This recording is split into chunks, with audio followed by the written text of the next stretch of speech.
All right, everybody, I've got something a little bit different for you guys today. I want to give you a bit of an education, demystify some stuff. You can even think of this as like a PSA, a public service announcement.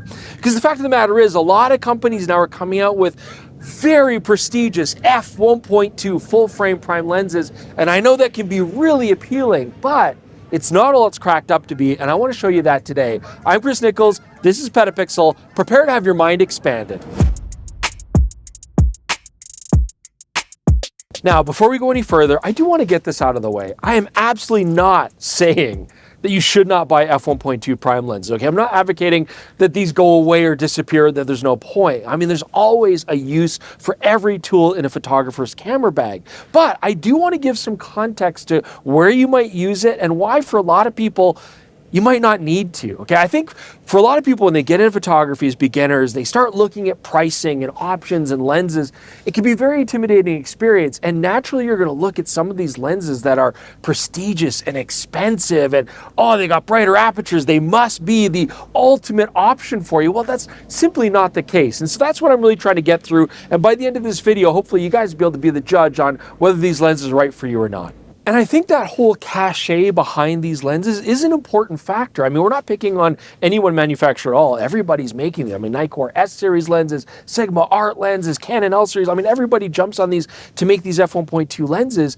And you know, a big part of it is not just cachet and prestige, but the fact that the optical engineers behind these companies are very proud of their work. And to develop a lens that can be this bright and still optically fantastic is an absolute challenge from an engineering standpoint. I mean, a lot of these guys just love building these optics to show what they're capable of and what their brand is capable of. I think we can appreciate that. But for you, the end user, is it really worthwhile? Here's another important thing I want you guys to understand. Now, experienced photographers will know this, but beginners might not be aware that when we shoot these lenses at f1.4 or f1.2, for example, really any lens, when you shoot at the widest aperture possible, that's generally where the lens is going to give its worst optical performance. You'll get things like LOCA, longitudinal chromatic aberrations, where you get color fringing in the foreground and background out of focus areas. You're also going to get things like lack of sharpness. That's generally where your lenses will be their softest. Corners will generally go soft, and you'll get heavy vignetting in the corners. And these issues go away when you shoot these lenses at tighter apertures. So this desire to shoot at the widest aperture possible often has a heavy compromise that goes along with it. And of course, there are some upsides to buying these faster lenses. I mean, one of the things is just shallower depth of field, which is a cool look that I will use occasionally, but not as often as you might think. But that's absolutely one reason why you want to do it. The other is these will give you more light, and that is a very important benefit to have. To give you guys context, if I go from an f1.8 lens to an f1.4 lens and I shoot at 1.4, I'm going to gain about 2/3 of a stop of light, which is significant. But when I go from f1.4 lenses to f1.2 lenses, I'm only gaining another third stop. I mean, that's not huge. So really what I want to do now is show you guys some examples. Let's do some tests and just kind of illustrate this for you better. Okay, so let's take a look at what the actual depth of field difference is going to be. So I'm shooting an environmental portrait of Jordan here with the 50mm f1.2 L series from Canon. Beautiful optic, absolutely. And take a look at this shot. Do we really see much of a difference when it comes to depth of field? I mean, shooting at f1.2, I am going to gain faster third stop of light. You know, my shutter speed's gonna be faster. I don't need it outdoors in a situation like this. But is the depth of field really that different from f1.2 to f1.4? I know that I'm gonna get less chromatic aberrations, better optical performance at f1.4 than f1.2, and otherwise the difference in the look just isn't dramatic enough for me in most situations. And even just a quick aside here, while we're on the topic of shooting these bright lenses out on sunny days, I don't have a super bright day today, but if I did, shooting f1.2 or even f1.4 in some situations lets in too much light for my mechanical shutter speed on my camera to even hold that light back. So there could be some situations where I either have to resort to electronic shutter or I have to use an ND filter to block that extra light. So in a lot of those situations, I'm not going to shoot wide open anyways. But I do also want to talk about this in terms of, what about a more serious portrait thing? Well, let's show you an example of that. All right, I want to illustrate another point here when it comes to shooting portraits outdoors, okay? And this isn't even an f1.2 thing. This is just fast glass in general. I mean, often we're going to think, okay, if I'm shooting portraits outdoors, I'm going to shoot Jordan today here. I want a fast lens, right? 85mm f1.4, classic portrait lens, shallow depth of field. Yes, but it's kind of a limited scope. I'm going to illustrate here. So The depth of field is so shallow that we take a picture of Jordan here. First off, Jordan, I need you to have both your eyes as parallel as you can to me, to the sensor plane. Yeah, you can turn your body out, but yeah. So point your nose straight at me. A little bit more, but yeah, perfect, okay. So even shooting like this, where I've got Jordan on the exact same plane, we get an issue here. Yeah, I can see it right here, which is one of the eyes will be in focus, but the other is on the eyelashes. It's very difficult to get both right in plane, and that's not always the shot you want anyways. The other issue is his nose goes wildly out of focus. I mean, yeah, the background looks great. Soft blur, bokeh, all that kind of stuff. But for him as a portrait, it's not a look that I often want. So as much as I love an 85mm 1.4, I often will only use those wider apertures if I'm shooting somebody on the street at a farther distance where I'm trying to separate them from a busy background, not so much in a traditional head and shoulders portrait like this. When I'm shooting something like this, I'm gonna stop way down. I'm gonna go to f4, f5.6, even f8, because I want to have the depth of field cover his entire face, and I want to be able to have his face at different orientations, not just parallel to the sensor plane. So I'm gonna use the FJ Westcott FJ400 here. This is gonna be the light I need, way nicer light than the ambient. I'm still gonna get shallow depth of field, but take a look here. You'll see the depth of field difference when we shoot here. So I'm gonna shoot these at f4, and Jordan, that's good. Just like that, perfect. And yeah, you can see they're much nicer. Both eyes are in focus, even though they're not totally parallel.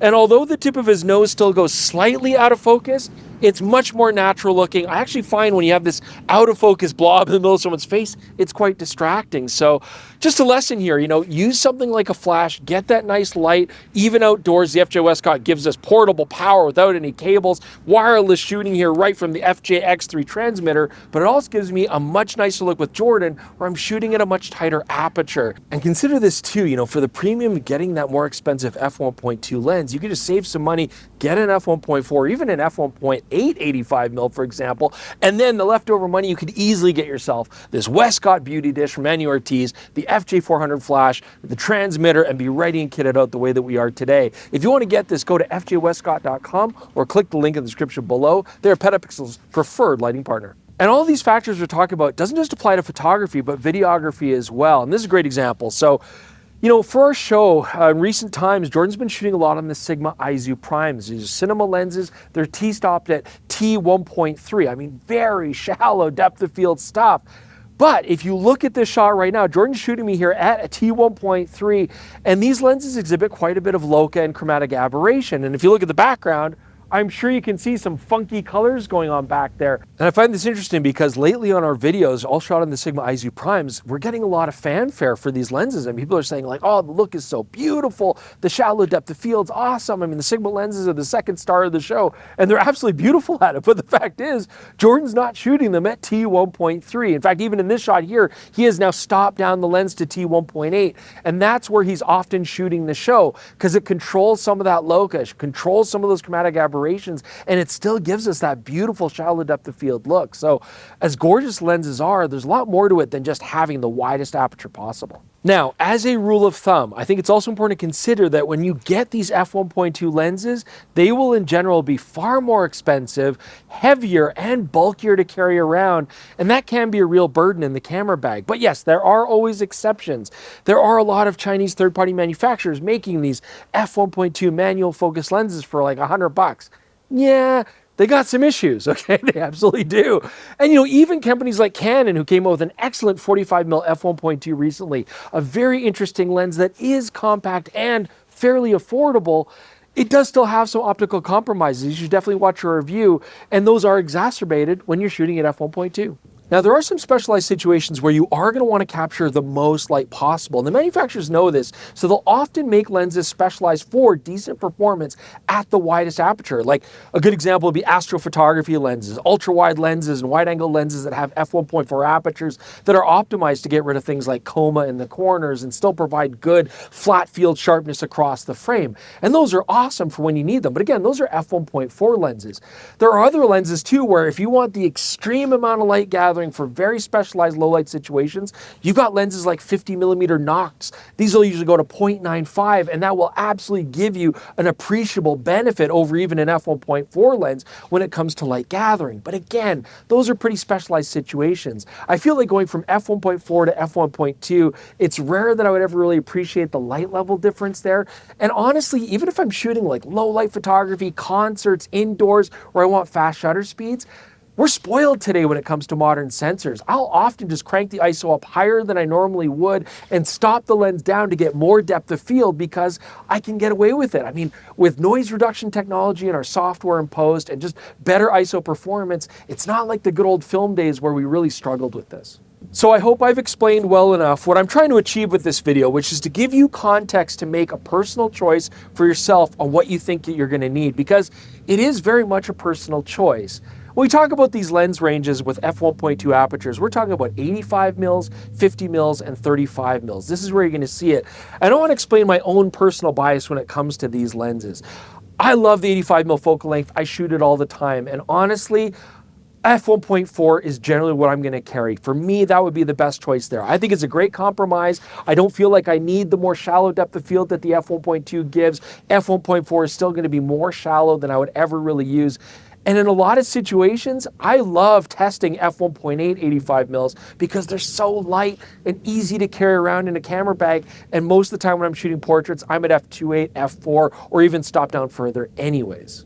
In the 50mm focal length, it's fun as a reviewer to play with lenses like the 50mm Noctilux and the 58mm Nox and stuff like that with those insane 0.95 apertures. But even then, only maybe for very specific, like low light cityscape kind of shots am I going to appreciate the benefits. I still don't want to carry those around. They're insanely expensive. I think a 50mm 1.4 can be an awesome compact lens, and there's just not much reason for me to go to that 50mm 1.2. And oddly enough, when it comes to 35mm, which is my least favorite focal length, I've been very public about that, this is actually the one place where I appreciate using the f1.2 lenses. You know, the Sigma Art or the Niccolls, for example, these are awesome lenses. I will actually use that f1.2 because the 35mm being a little bit wider gives me more expansive depth of field naturally. And I just feel like sometimes I like the look at f1.2 where it separates my subject from a street situation. So, I mean, there are still use cases where even stubborn Chris Niccolls might appreciate having that wider aperture. But for you guys at home, especially as beginners, where you might be looking at these more affordable f1.8 primes, or maybe you want to expand a little bit and go into an f1.4, honestly, I think in a lot of situations, that's going to be all that you ever need. There's a big price jump going from f1.8 to 1.4, and an even bigger jump going from 1.4 to 1.2. So hopefully I've helped you guys make a decision that's right for you and your budget and your needs. We always love doing a return to the educational formats on our YouTube channel, but we also give a lot of education on the podcast. So definitely check that out. It's on this exact same channel, or listen to it on all your favorite podcasting apps. Do consider supporting us with a PetaPixel.com membership. You can see all the great benefits that you get, and we consider it very affordable. We think it's worth it. I hope you guys do too. Thanks for joining us, and I'll just leave you with this parting comment. Remember that even if you own these insanely fast lenses, consider stopping them down most of the time, because to paraphrase Paul Rudd in Anchorman, stopping down your lens 60% of the time works 100% of the time.